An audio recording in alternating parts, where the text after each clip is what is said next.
Welcome to Conversations with Professor Brown webinar series. Tonight, we are going to discuss everyday bias and navigating unconscious judgments with Howard Ross. Howard, welcome. Hi, Tanya. Great to be with you. Thank you. Welcome to those of you who are joining us via Zoom and Facebook Live. And remember, if you're joining via Facebook Live, click like and share. I was introduced to Howard's work when he was a presenter on a webinar hosted by the National Council of Negro Women. And I was so impressed with his perspective, his experience, and his knowledge, and most of all, his friendship with a woman that I have admired for many decades, Dr. Janetta Cole. Howard Ross is a lifelong social justice advocate and is considered one of the world's seminal thought leaders on identifying and addressing unconscious bias. He is the author of Reinventing Diversity, Transforming Organizational Community to Strengthen People, Purpose, and Performance, Everyday Bias, Identifying and Navigating Unconscious Judgments in Our Daily Lives, and Our Search for Belonging, How Our Need to Connect is Tearing Us Apart. His client work has focused on the areas of corporate culture, leadership development, and management diversity. In addition, Howard has delivered programs at Harvard University Medical School, Stanford University Medical School, Johns Hopkins University, the Wharton School of Business, Duke University, and Washington University Medical School, and over 20 other colleges and universities. Howard served as the 2008 Janetta B. Cole Professor of Diversity at Bennett College for Women, the first time a white man had served in such a position at an HBCU.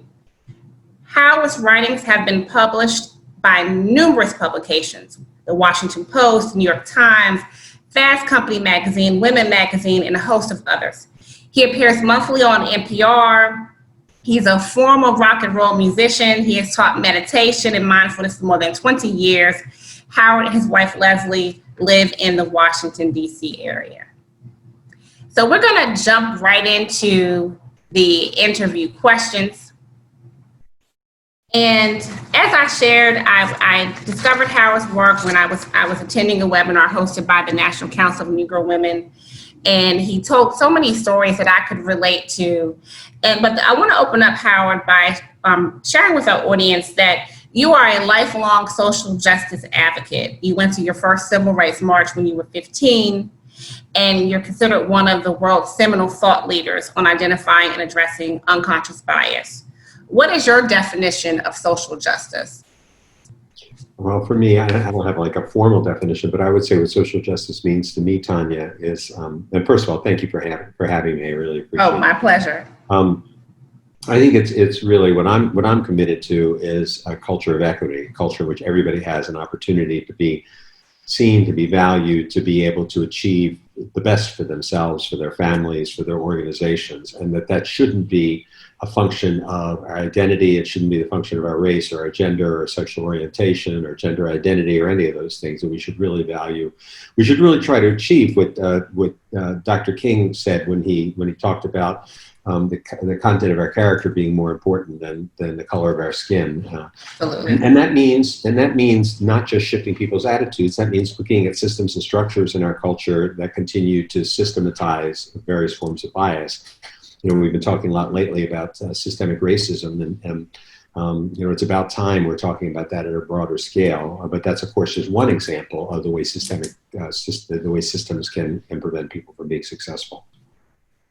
So how did you get to your first civil rights march when you were just 15? Well, it was like, I think at first, the first time I went to a civil rights meeting was around at 15 or 16, something like that. My older sister was involved. She was 4 years older than me, and she had started to get involved with that. And so sort of trailing along, I think, was at first. And then I got really heavily involved in it when I was in college, went to the University of Maryland, and that was, I went to college in 1968. So that was right in the middle of all the stuff that was going on in society. And very quickly, you know, got involved then the anti-war movement. Then I did a lot of work with the Farm Workers Union, organizing pickets of grocery stores and things like that during the Great Boycott. It was got a chance to do some training. It was attended a training with Saul Alinsky, so it just was sort of the time we were in.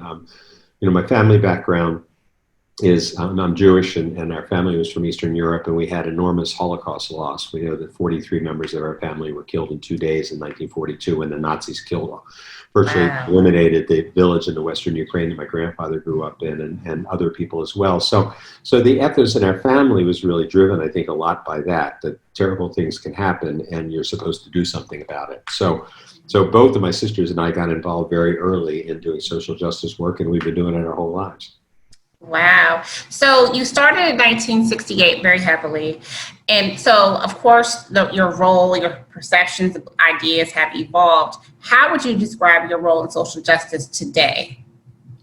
Well, it's interesting because I think that, these things cycle. And I think that we've seen that over the course of time, that we have times when things sort of open up to a possibility or something happens, in the case that we're in right now, the George Floyd, murder really triggers this kind of reaction. But really, that was really a spark that ignited a lot of kindling that was sitting around ready to be lit. I mean, we've had 3.5 years of the Trump administration and the emergence of white supremacy out of the shadows.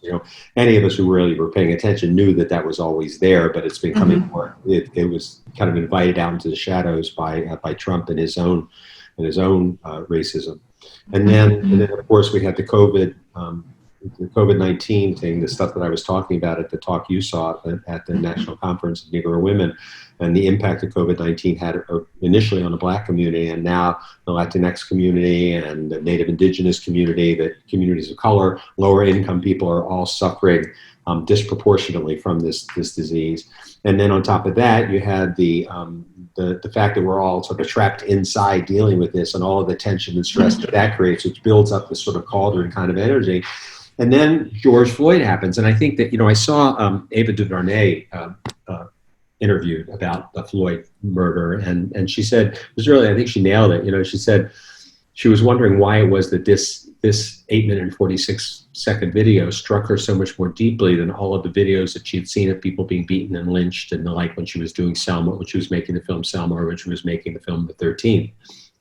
And she said she thought that what really struck her, and I agree, is that this is one of the few cases where you're really watching the face of the perpetrator the whole time, Oh, wow. And the lack of affect on Derek Chauvin's face while he's lynching this guy, essentially.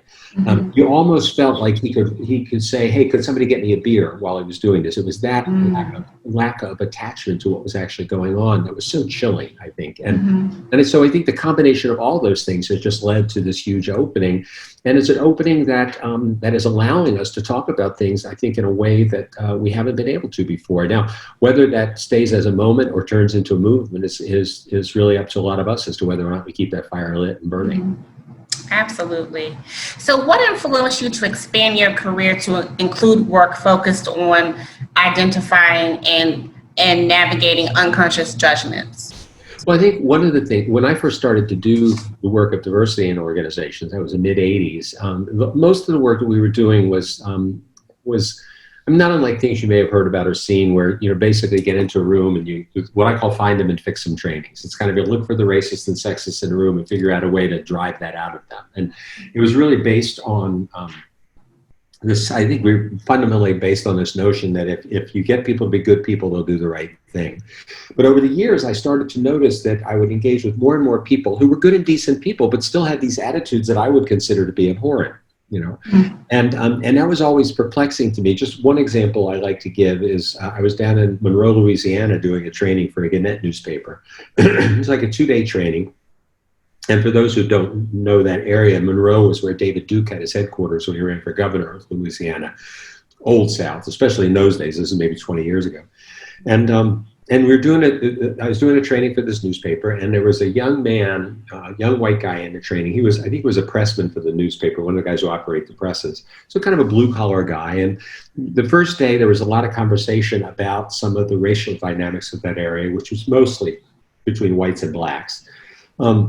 And he didn't say much or anything. And then it wasn't hostile, but didn't say much or anything. And then on the second day, about an hour before lunch, he raises his hand. And, when you're a facilitator, you always like to see that new voice in the room. So I called him, and he said, I feel conflicted by this. And I say, what do you feel conflicted about? And he starts to talk, and the whole time he's looking down in his lap, And he says, well, I grew up in such and such an area, and he mentions his rural area outside of the city.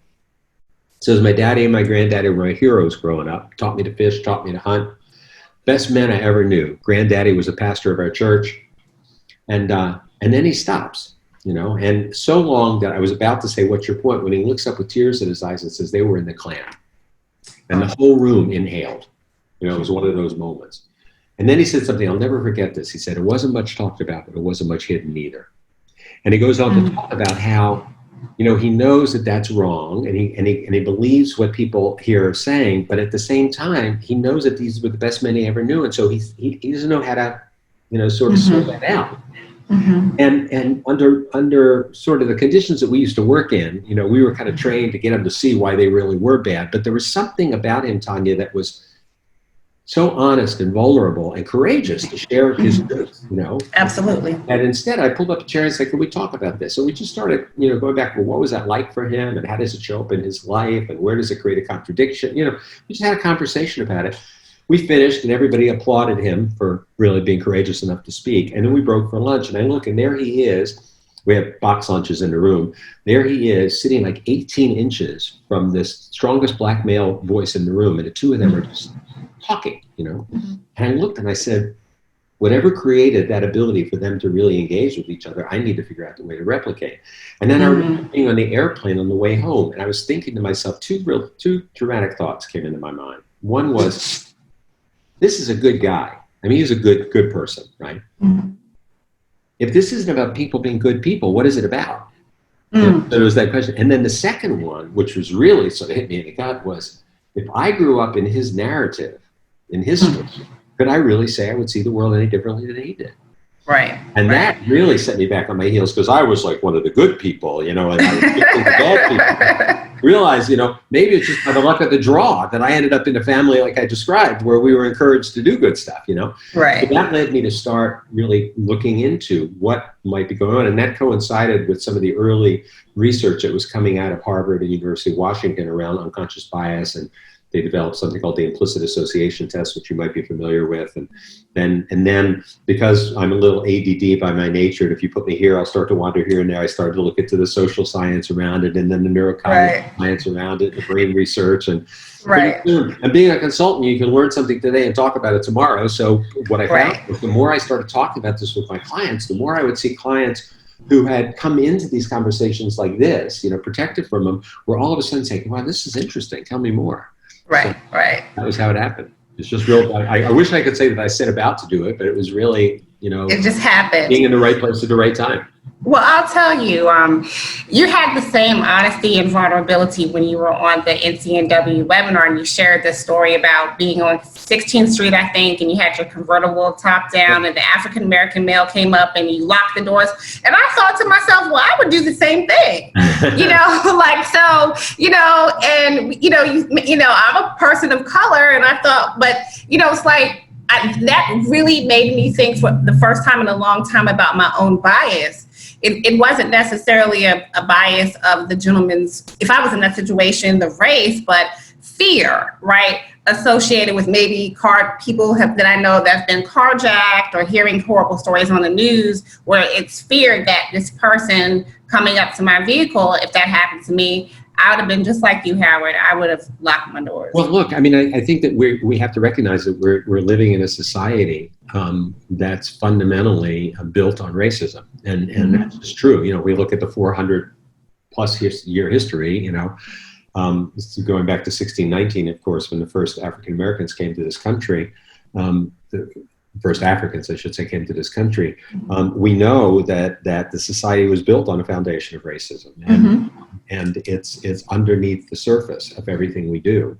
Somebody described it to me recently in a way that I thought was really powerful. They said, imagine if you're looking at a dock, one of these piers out in the water, and you're flying over that pier. It looks like the thing's just floating on the water, but we know underneath it, it's got these pillars that are holding it up. And I think it's very similar. when we think about it. And so we've all grown up in this society, given particular roles to play. And as a white man, I was trained like most other white men in this society, without consciousness. I mean, it's not something that's talked about. It's just seen and observed. And when people treat you, you begin to expect certain things. You begin to, we talk about white privilege in that sense. So for example, I have 4 sons, and they're all, the youngest is 26, and so they've all gone through the process of getting their driver's license. And when I was teaching them to drive, or they were getting ready to get their license, I didn't ever even have the thought to have a conversation with them about driving while white and what you do to keep yourself safe if a police officer stops you. And yet every single African-American friend I know who has kids that age has had to have that conversation. You keep your hands visible. Absolutely. Yes. Move slowly, ask permission, make eye contact, but not too strong eye contact, all of that stuff that you know better than I do.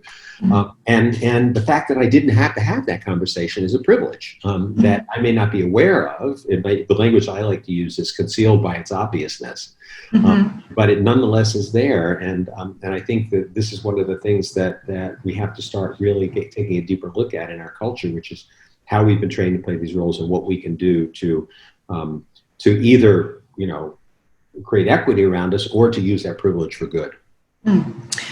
We are joined by several educators in the chat. So I see my colleague and classmate from GW, Nicole Peltier-Lewis, and Lavdina Orr, Alpha Kappa Alpha Sorority Incorporated, Betty Cheney from Atlanta. My mom's on the line, attorney Lakeela Simmons.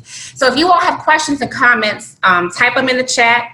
And when we get to the question and answer segment, I'll try my very best to answer your questions. And we're going to jump right into Howard's second book. Now, I have the original edition of the book of Everyday Bias, and Howard has that beautiful yellow color in the background. So if you have not purchased this book, please, when you get off Zoom tonight, go to Amazon. I read it. It's long. I mean, it's like almost 200 pages, and I read it in literally 2 days. It's so amazing and thought-provoking, and takes us back to, you're welcome, to some very pivotal points, historical points in our history. So we're going to get right into it. So Everyday Bias, as I said, is Howard's second book. So Howard, tell us why it is important to identify and navigate unconscious judgments in our daily lives. Well, I think one of the things that we discovered in the research, Tanya, is, and when I say the research, I'm talking about not just the research of race relations or things that have happened, but also in the social science and the neurocognitive science research, is that bias is actually not only a normal but a necessary function of the brain. In other words, we make determinations. I mean, one simple example I like to use sometimes is, we walk across the floor of our house or our office, and we don't think anything of it. We have no attention on the floor. We just walk to wherever we're going. Now, why do we do that? We do that because we've walked on enough floors in our lives so we don't have to worry about the floor collapsing under us. However, if we were to walk across the floor and there was a space on the floor that was a trap door and we would fall through it, what would happen the next time you walked across the floor? You'd probably be a little bit like if you've ever been burned on the stove. The next 2 weeks when you were at that stove, you were very mindful, right, to check it out. Because absolutely. The mind now has to start thinking about things it didn't think about. So bias is a function that can be enormously valuable to us. For example, if you see somebody walking across the room scowling at you with their fists clenched, you don't wait to see what they want when they get there. You begin to prepare yourself for an attack because that looks like an attack and it can help you. Or even outside of the range of dealing with people. You're driving down the street behind another car, the taillights of the car come on suddenly, the brake lights come on, you automatically hit the brake without thinking about it because you've learned that means potential danger, right? So bias can be really helpful in those regards. But that same quick mechanism of the mind that says A is happening, therefore B is likely to happen, can also lead to a police officer pulling a trigger. Or seeing somebody as dangerous who's not really dangerous, they're just big. It's the case of Michael Brown, for example, and Ferguson, or other kinds of circumstances where, and why does this happen? Well, it happens, it's fed by the fact that, that so much of our media, so many of our stereotypes around African Americans, particularly African American men, but as we know with Sandra Bland, not just men, that African American men are portrayed as being dangerous, as being threatening, and we know that this goes back hundreds of years to the criminalization of Black men coming out of slavery, and why it was necessary for us to criminalize Black men in order to get them arrested so they could be in chain gangs, so that they could, all of this is in our cultural DNA. Right. So to the degree that we recognize that this is happening quite automatically in a lot of cases, and by the way, this doesn't mean that there aren't some people who have overt bias. You still got the David Dukes of the world and the Richard Spencers of the world and hate mongers like that. But even those of us who are, who think we're good people, often will have these triggers. It's a little bit like E4 gets pressed on your particular little jukebox, and that song begins to play. So the example that we were talking about that I shared about the car and being on 16th Street was a good example. I was sitting there in a convertible, the top was down, this young man walks in front of me, and I hit the door lock. Well, it's obviously an irrational act. The top was down in the car. There was no way that was going to protect me, right? But it was just this instinctive, automatic reaction. And as soon as it happened in that case, I looked at my hand and said, where the hell did that come from? But I'm sure everybody who's listening has had a moment like that where we instinctively thought something about a particular person because of the messaging that we've had in our background. So what steps do we need to take to identify our unconscious biases? Well, I think the first thing is to recognize that we have them. I think one of the challenges that we've had is in a lot of the work that we've done, whether it's in the field of diversity or race relations or whatever, gender work, all these different areas, is that because we've demonized bias, we've made it seem like it's this awful thing. We assume that if we're good people and we want to be fair, we want to treat people fairly, that we don't have bias. And in fact, if we encounter bias, every part of our ego that wants to feel good about ourselves drives it into the underground. So one of the things that we found is that when we can demystify this notion of bias, we can have people recognize this is a normal response, a normal function in the world. It doesn't mean we're not responsible for it. And a lot of times I hear people say, well, when you say it's unconscious bias, you let people off the hook. We're not letting people off the hook. That's not what this is about. What it's about is saying that if you own it, if you could be responsible for it, as opposed to being ashamed and embarrassed by it, then you're much more likely to be able to do something with it. Wow. It's a little bit like every one of us knows as human beings that we have instincts towards violence. Somebody cuts you off on the side when you're driving and you feel that in you, or your kid, your child, anybody who has a child knows there are times when you just feel like smacking them upside the head, I feel like. I didn't say act on it. I said feel like. Well, some people act on it. Well, some people do, sadly, but I think all of us who've been parents have had that feeling at one time or another. We're frustrated and we just feel like, but something kicks in and we say, all right, I'm not going to follow that feeling. I'm not going to act on that feeling. I'm going instead I'll put my child in a timeout, which any parent knows is really for the parent more than the kid, to give us a moment to breathe, Put them in a timeout rather than hit them. Because even though we have that violent instinct, because we're aware enough to control it, it doesn't take us over. And so that's what we're really trying to do, is to get people to say, okay, if I can be aware that I have a bias, like with this young man on the street, then I need to watch out for that. When I deal with other young men like that, how might that show up? If I'm hiring somebody and somebody comes up who reminds me of that young man, can I be aware enough not to let that incident impact the hiring decision, et cetera? So what I'm hearing is that we really need to be self-aware. Yeah, well, that's what it's really about. And I think so much of life is about developing more consciousness. So that leads me to the next question. What skills do we need to develop in order to navigate our unconscious judgment? So now we have the awareness, and what's the next step? Well, I think that we start with the awareness, and then we say, okay, how do I begin to watch myself? So how do I begin to first I have awareness that I have bias, so that means, okay, I better watch out for it. So the metaphor I like to use comes from a good friend of mine, Michael Schieser, who's another teacher, who says, let's turn that flashlight inward, like put the flashlight on ourselves so we can watch ourselves in action. So I begin to notice, are there patterns in my behavior? There's certain people who I feel more comfortable with than other people. Are there certain people who I tend to gravitate towards more than other people? That can be a real window into it. And then we also have to create a way for our minds to slow down a little bit, because most of the bias reactions we have are what we would call fast brain activities. They come from our limbic system, from sort of our emotional reaction. What the great psychologist Daniel Kahneman, who won the Nobel Prize for doing this doing work in this domain called the fast brain versus the slow brain. So how do we then slow ourselves down a little bit so that before we make that decision, we consider whether that decision really has validation? Let's say I'm doing an interview with somebody, and I have an immediate inclination that something about this person I like. Let's say it's a positive bias, because biases can go either way. We can have positive biases or negative biases, both of which might affect circumstances, and both of which, by the way, can create inequity. So if I'm interviewing, let's say I come in and I've got 2 interviews in a day, right, for a job. The first one comes in the morning. And let's say you come in the morning and I meet you and I have this feeling, something about this woman I like. We've all had that happen with somebody, Well, first of all, I've only known you for 5 seconds, so how can it be about you, right? Clearly not about you. Clearly maybe you're reminding me of a girl I had a crush on when I was going to school, or somebody who I loved and cared about in my life, and something about the way you have your hair or your eyes or something. I might not even know what it is, but I get a positive vibe from you. So I ask you the first question of the interview, and you're a little nervous, so you hem and haw a little bit. And without even thinking about it, I say, Tanya, look, I know you're nervous. Take a breath. Let me ask the question again. Because the part of me that feels positive about you wants you to be successful. And you get a second chance and you nail the question, and now the interview goes great, and I'm making eye contact and I'm laughing at your jokes and the interview goes great, right? Then 6 hours later, the second interviewee comes in,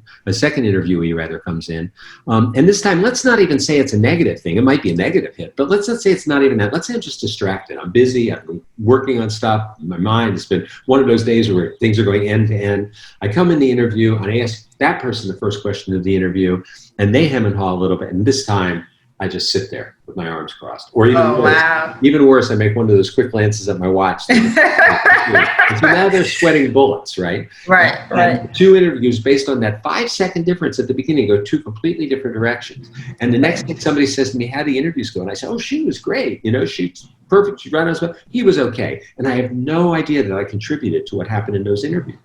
But the reality is that 5-second difference at the beginning made all the difference in the world. In this case, could be a career impacting decision.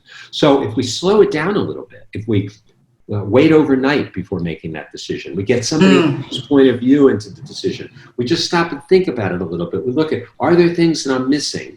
Were there things that influenced me? For example, if I had an immediate positive hit, then I have to be careful. Did I do a softball interview because I kind of liked her, that sort of thing. And so slowing things down, what I call constructive uncertainty, slowing things down in a way that's really gives you a chance to be a little bit more thoughtful. We can't avoid having this happen some of the time, but if we're conscious about it, then we can at least avoid it some of the time.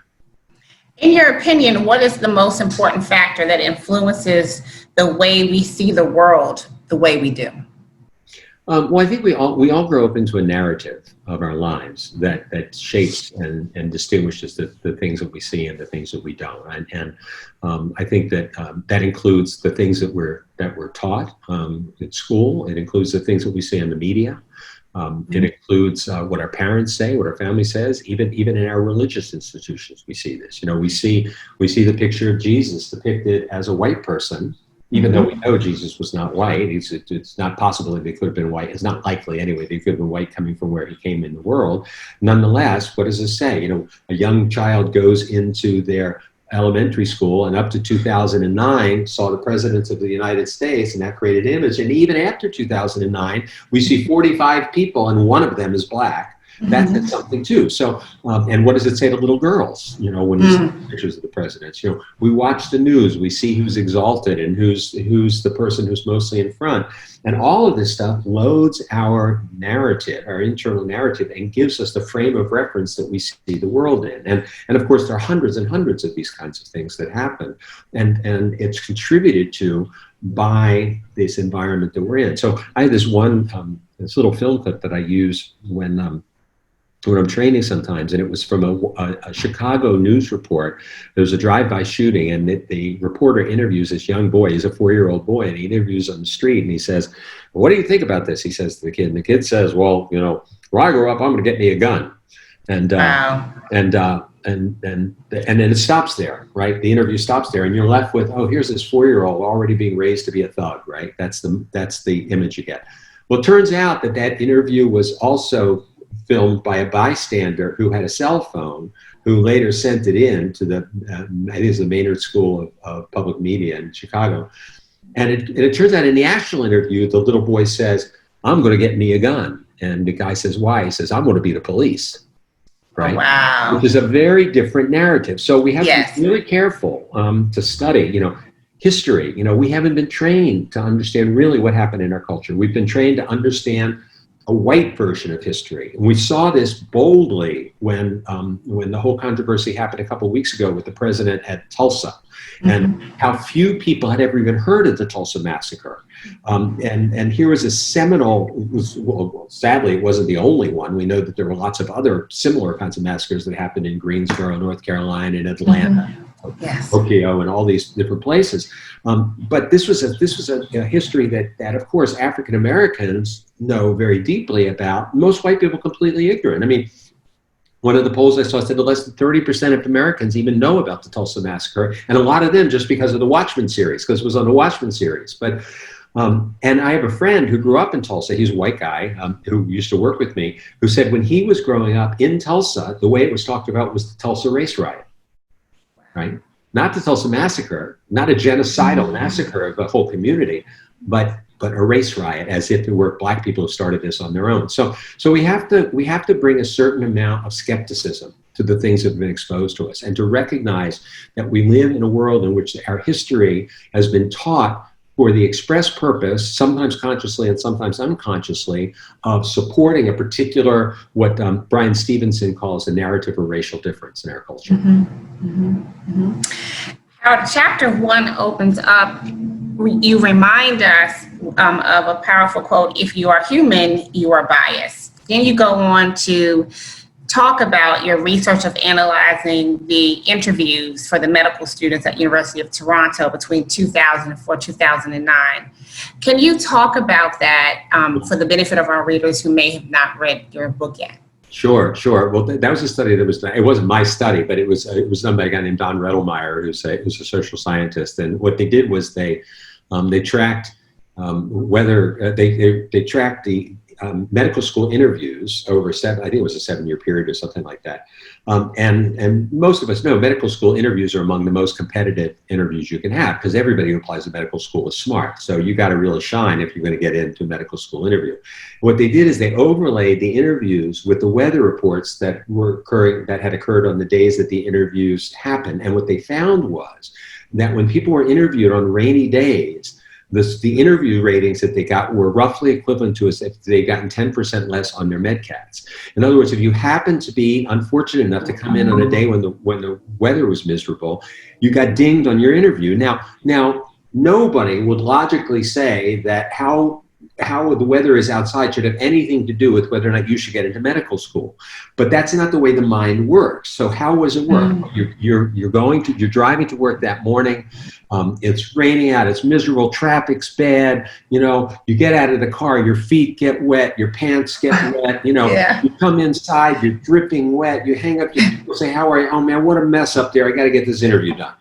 Right. And the other day you come in, it's a beautiful sunny day, and you drive and it's glorious outside, and you walk in, everybody say, "How are you?" "Oh, I'm great, man, good morning. All right, let's get to this interview." You can see how this could play itself out. And so a factor that should have nothing to do with the interview has a significant impact on how people get interviewed. And this happens all the time in various different ways. When I read this, it made me think about how mood can really impact even how educators treat their students. And so what would you say to administrators on how we need to educate teachers on really understanding the power and influence that we have based on things that we go through outside of the classroom? Well, I think that this is where mindfulness work comes into play, and I think it's really important that as a culture we do a much better job of helping people understand how their inner state, if you will, affects their outer behavior. And I don't think we think much about that. We know, well, look, we're in the middle of it right now. I mean, we're in the middle of a culture that is suffering from post-traumatic stress right before our eyes because of what's been going on with this COVID thing, and we've been trapped inside, and we've all had to turn our lives up and down. And in some cases, people, are in financial crisis because of it. Sometimes people are in health crisis because of it, or they're worried about friends, or, in my case, I've got 3 of my sons and 4 of my grandchildren on the West Coast, and I have no idea when I'll get to see all of them. We have all of this going on. And so what's happening? Well, I have a friend who runs a shelter for abused women here in the city in DC, and numbers are going through the roof because all of this tension creates hotter tempers, more acting out towards people. All of this stuff happens. So the same thing can happen in a classroom. A teacher is, tense about something. They're frustrated about something. They're not making the money that they want to make, or they've been turned down for something or another. They've got something going on at home. And the student happens to say something that's irritating at that moment, and it's like dropping an atomic bomb on Luxembourg. It's like, all of that energy gets misplaced towards the person who's the trigger, rather than being relative to what the actual incident is. So I think we have to be really willing to watch ourselves in action and to own our reactions to things. And you led me right into my next question, Howard. As a result of the COVID-19 pandemic, America has changed, and people are being challenged to change their behavior. But we see that some people don't want to wear a mask, something that is not difficult to do. What do you think influences people to permanently change their behavior? Well, I think that most of us don't change as much as we evolve. We like to think we can change, but most of us evolve more than we change. We might change iteratively, and I think that there are differences. I think there's sometimes when we have behaviors that are sort of endemic to who we are as people, and those are very difficult to change. You're not going to change somebody who, for example, has got more of a sort of aggressive, make it happen personality. You're not going to turn them into a soft, quiet kitten. Right. You're also not likely to take somebody who is a quiet kind of pleaser kind of personality and turn them into, an aggressor. But you can help people temper the more aggressive side, or, become a little bit more assertive from the other side. I think where COVID is concerned, we're dealing with a whole system of circumstances that are contributing to what we're seeing here. On one hand, we would say it's pretty obvious people should wear masks. Any serious scientist is saying that.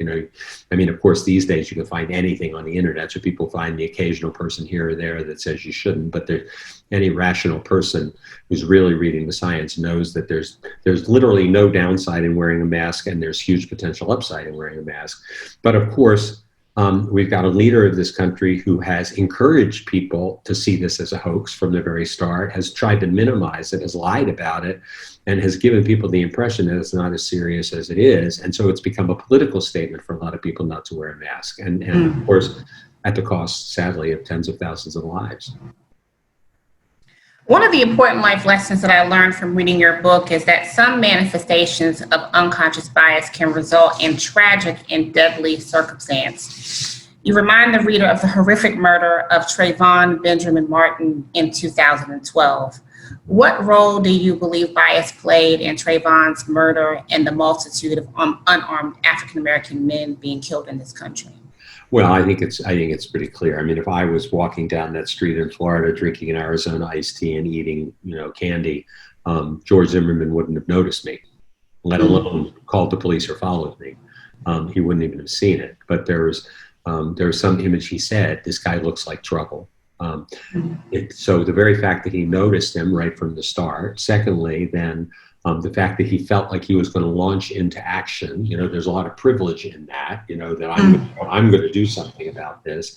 The fact that he chased the guy, and then of course afterwards, when it was really clear that Zimmerman defied what the police told him to do. They told him to stay put. He ignored that. He chased this guy with a gun. Trayvon did not chase him. We don't know what happened in the actual altercation, of course, because only the 2 of them were there. But we know that he had no business being there in that circumstance to begin with. And yet, for a lot of people, he was seen as the victim because of what's it called, the stand in place.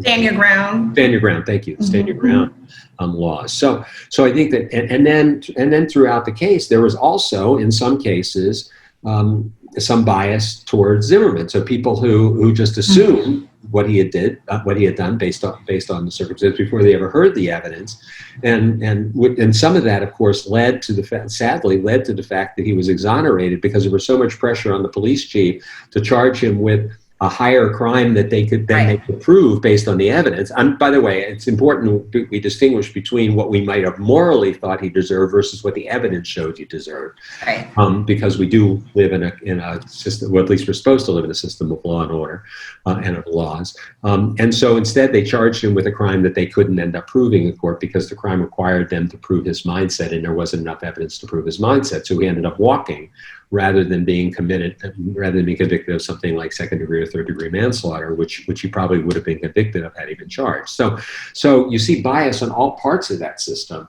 play itself out, and you can see people's reactivity. Now, since then, of course, we've had so many of these circumstances. You have Tamir Rice, who's a 12-year-old kid who police assume has got a deadly weapon in his hand rather than a toy. We have Michael Brown, an 18-year-old kid, a big guy who Darren Wilson said, the police officer said, when I came into that town, I knew that they didn't like us, meaning the black community and the white police. The black community didn't like the white police. So he's already on edge. Michael Brown approaches him. We can only presume, because we don't know, that Michael Brown probably saw this white cop and thought of all the other white cops who had harassed people in Ferguson, because we now know there's a whole history of relationship between the black community and the white police in Ferguson.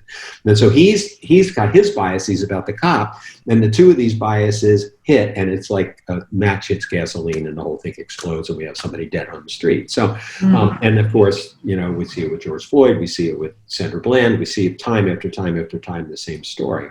And I think one of the things that's really important, Tanya, also is to recognize that there's even a difference in how we see these incidents based on our background. Because I know when I talk to a lot of white folks about these incidents, we see, George Floyd, and before that, the others that we've mentioned. And sadly, the list is so long, we could fill a whole hour talking about all these cases. We could. Most white folks I know, when they see these cases, and I'm talking about white folks who are really good and decent people who really care. I'm not talking about, again, the David Dukes of the world. I understand. In these cases, they say, oh my God, what a tragedy. I can't believe these incidents keep happening. But as a woman of color, that these aren't a series of incidents. This is an everyday lived experience by Black Americans that that happens all day, every day. And for every George Floyd who gets caught on camera, there are 100 people who've been where there wasn't a camera there, or they may not have been killed. They might have just been harassed, or they were stopped by the police for no reason, or and it doesn't matter what your socioeconomic status is. Like I had a client here in D.C. who was a significant senior leader of a major organization, made over $500,000 a year, and lived in a community called Kenwood, which is a high-income, predominantly white community out in Maryland suburbs. And he told me one day in tears in his office, a private conversation, that his son had been home that summer from, I think it was Princeton they went to. He was home for 10 weeks, and in 10 weeks, he was stopped 4 times by police coming in and out of his own neighborhood, driving his father's car. His only crime, of course, being that he was a young Black man driving an expensive car through a predominantly white neighborhood, right? And he said, and this guy told me, the father told me, and again, in tears, he said, the thing that terrified me the most was that my son would lose his temper. He'd get stopped again, he would lose his temper, and then something terrible would happen. So it's the day-to-day, every minute experience, and every time knowing your kid leaves the house and you're concerned that they're not going to make it home safely. That's an experience that most Black parents that I know have, at least some of the time, if not all of the time, that most white parents just never need to deal with. And I have one more question before we transition to the Q&A, and I'm going to be going to, again, Nicole Peltier-Lewis. So Nicole, get ready to come on to talk to Howard. You can ask a question, make a comment. But Howard, as we previously discussed, America has changed in 2020. Perhaps America has changed in one of the most significant in positive ways when Joe Biden selected Kamala Harris as his running mate in the United States 2020 presidential election. What was your initial reaction when you heard Joe selected Kamala as his running mate? Well, I have to admit I have a bias. I'm a Kamala fan and have been a fan of hers for a long time. And I think she's smart. I think she's tough. I think she's exactly the kind of person and the kind of energy that we need there. And the fact that she's a woman of color makes it even better, as far as I'm concerned. I think it's interesting to watch some of the reactions, though, and how telling they are, because a lot of what you've been seeing the last couple of days is, well, this is an affirmative action candidate, and and I posted something on Facebook today, and I don't remember word for word what I said, but basically what I said was, there have been, over the course of American history, there have been roughly 120 people who've been nominated for vice president. Not one of them, zero, has been a person of color. So can we please throw this conversation about this being an affirmative action in the toilet where it belongs? Because what Kamala Harris's appointment is not affirmative action. It's actually breaking up a system of affirmative action that's been going on for about 240 years. Unless you believe that there was never a person of color who was qualified to take this job, the only reason it's been all white people is because we have an affirmative action program that's been in place for a couple hundred years that's designed to elevate white people. So I'm thrilled that she's a candidate. I think she's a terrific candidate for both political reasons and for symbolic reasons. And I'm ready to go to war for that ticket. So. Awesome. All right. So a question that was sent and submitted via email, it referenced a study done that's highlighted on Harvard's website, which you and I talked about previously. Yes. And the question is, do you feel that a person can just have bias and stereotype, or are they really a racist? And are we packaging it differently? Are we calling it bias as opposed to racism? No. Well, I think we have to understand these terms. Bias, the function of bias, is a mental process that we all have that determines, that has us be inclined to like or feel comfortable with something, or dislike or feel uncomfortable with something else. When that turns into a particular orientation towards some group or some people or some group, then we call that prejudice. So bias becomes prejudice because we're favoring this group, or we're disinclined to favor that group. That's still attitudinal, though. That's not behavioral. When it becomes behavioral, we call it discrimination. I'm now discriminating against somebody because I'm acting on those feelings. When that behavior is supported by an entire systemic structure is when it becomes an ism. So racism is not just bias, it's not just prejudice, and it's not just discrimination. It's actually when all of that occurs inside of a structure that's designed, in the case of America, designed from before we even were America. It goes back, 150 years before the country was even founded, before we ever even had a constitution, that literally put in place for 350 years, up until 1964, legal segregation that legally and structurally said that white people are better than people of color. And so it's not to say that bias is good and those are bad or anything like that. It's just helpful to have a distinction between those terms. If you have a tendency to react to somebody, but you never act on it and you're aware enough of it to stop your actions, it's pretty benign, right? If it never gets to your actions. If you act on that, that's a problem. But if you act on that and then you're supported by the police, by the structure of the system, by government, by the laws and everything else, the reinforcement really is powerful. And those are what the differences are. Wow.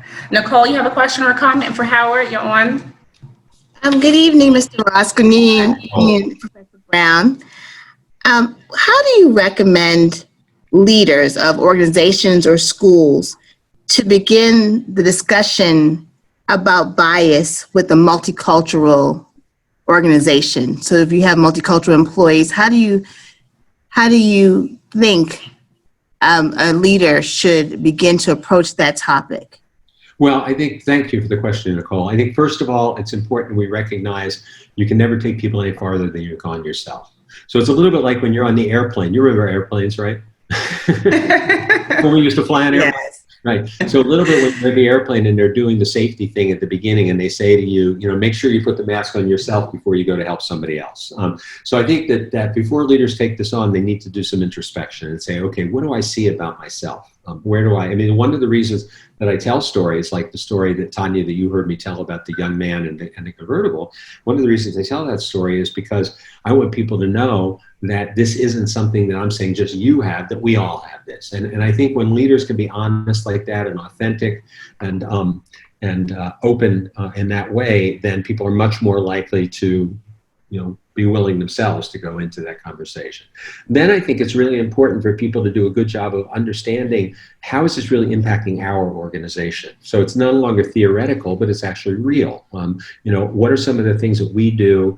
Let's say you're in a school and you're talking about the leader of a school. What are some of the ways this impacts our interactions between faculty and students, between faculty and faculty? If you're in a business, what are the ways this impacts our hiring practices, the promotion practices? So you've got information to direct it towards the kind of behavior that really helps you understand the impact it has. And then from there, what we found is the best way, because there's a lot of controversy, I know, about unconscious bias training as to whether it works or not. And what we found is, first of all, that trainings are not the same. So when people say, does training work? My response is, it's a little bit like saying, do you like restaurants? Are you talking about Greasy Spoon down the street or Maxime's in Paris? But the kind of training that we know that works is the kind of training that helps people understand how they're making decisions. Because my experience of having worked with thousands and thousands of people in 47 states and 45 other countries and all different kinds of organizations is very few people wake up in the morning and say, how can I suppress women and people of color today? That's not the way it happens.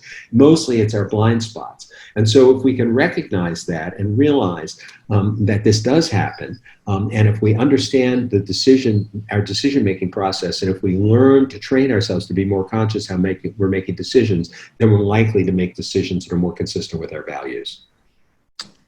Thank you. Thank you. So are there any other questions? Let me check the chat. All right, so Howard, it seems like we've covered all the questions tonight. So I want to thank you so much for joining us. And again, those of you who have not purchased Everyday Bias, please go to Amazon.com and get your Oh, I see a hand. Hold on one second. I see one question. All right. Go ahead. Parker? Oh, this was a great session. I saw that you were getting ready to end it, and I didn't want to miss this opportunity just to let you know, Sora Tanya, that this was awesome. Oh, thank you. I know Howard through another life. Yes. And It's nice to see your picture. Thank you. And so it's really nice to hop on and hear him. I'm actually promoting Howard for another project. So I thought it was a good thing for me to hear him, and he's always great as always. He's awesome. He's awesome. He's awesome. And so Tanya, Soror, thank you for organizing this. Well done, and we so appreciate it. Oh, you're welcome. It's my pleasure. So nice to see you. Stay safe and be well. Thank you, Howard. Nice seeing you, hearing you. Mm-hmm. So again, as you just heard another endorsement for Everyday Bias, go to Amazon.com. You can find Howard on social media. His website is out there on Google. Howard, thank you so much. Stay safe and tell your sis, Dr. Janetta Cole, that I said be well and God bless. Everyone have a good evening. Stay safe until next time. Bye-bye. Bye.